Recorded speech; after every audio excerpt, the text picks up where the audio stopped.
Hi there and welcome back to Westy Turtle. Today I want to actually do a driving video on the Spitfire RAF Bobber edition. So today I really got a few different pointers looking at things like brakes, manoeuvrability, the noise of the engine, and also just what it's like to ride really.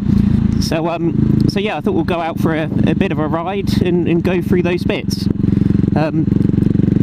Ridden just over 100 miles now on the bike, and I have to say that, you know, for a sort of a bobber style bike, it's very comfortable really. The seat itself does have a lot of padding to it.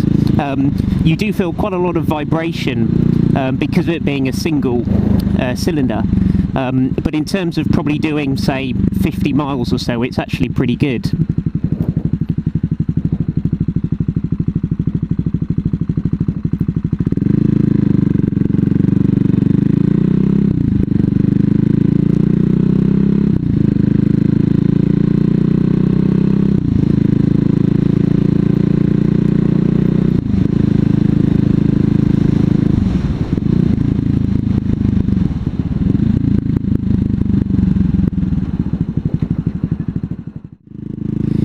So let's see what this bike's like when we try and open her up a little bit further. So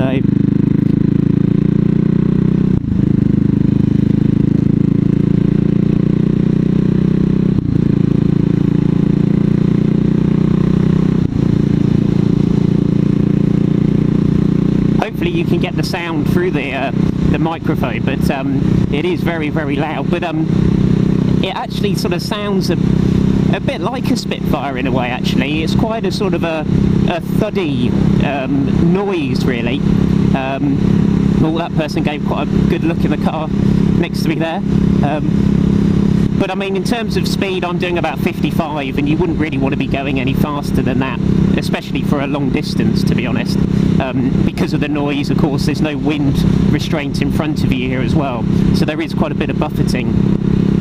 But still very, you know, very comfortable. This road's pretty smooth, but yeah, very good. And again, in terms of the brakes as well, they're very good. I mean, these are actually 320mm at the front, dual discs, and the discs are huge. These are pretty much the same size as a 1200 GS. So for the actual size of the bike, it's almost a bit sort of overkill, you could say, but it actually makes it look nice, you know, when you view it. In terms of the rear brake, I mean, pretty much like most bikes, compared to the fronts, they're almost non-existent really, but they're pretty good, you know, for when you're at a standstill on a bit of a hill, or just sort of cruising around with the clutch in traffic.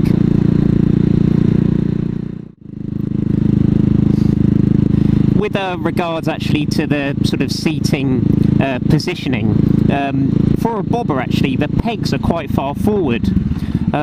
But in a way actually that's good. It feels actually nice, and sort of a relaxed seating position.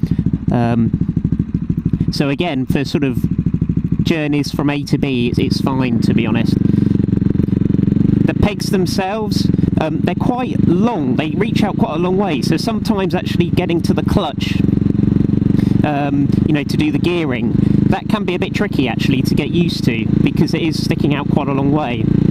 But in terms of actually how smooth the gears are, it's very good. I would have thought for this sort of bike it actually may be a bit tricky to get in and out of gears, but going up and down the ratios is fine.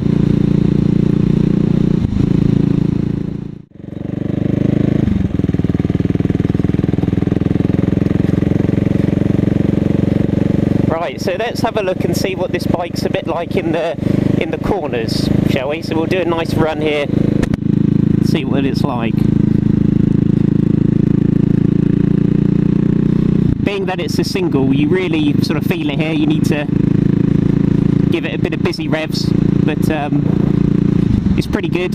One thing I've noticed is actually the front shocks are quite soft, so probably need to tighten those up a bit, just because there's a lot of travel when you're braking. But overall, very smooth in terms of the leaning angle. And with it being only 135 kilograms dry weight, it's very, very light. I mean, most other bobbers you're looking at a good sort of 200 kilograms, so it's a lot lighter, which makes it so much easier to go around these corners.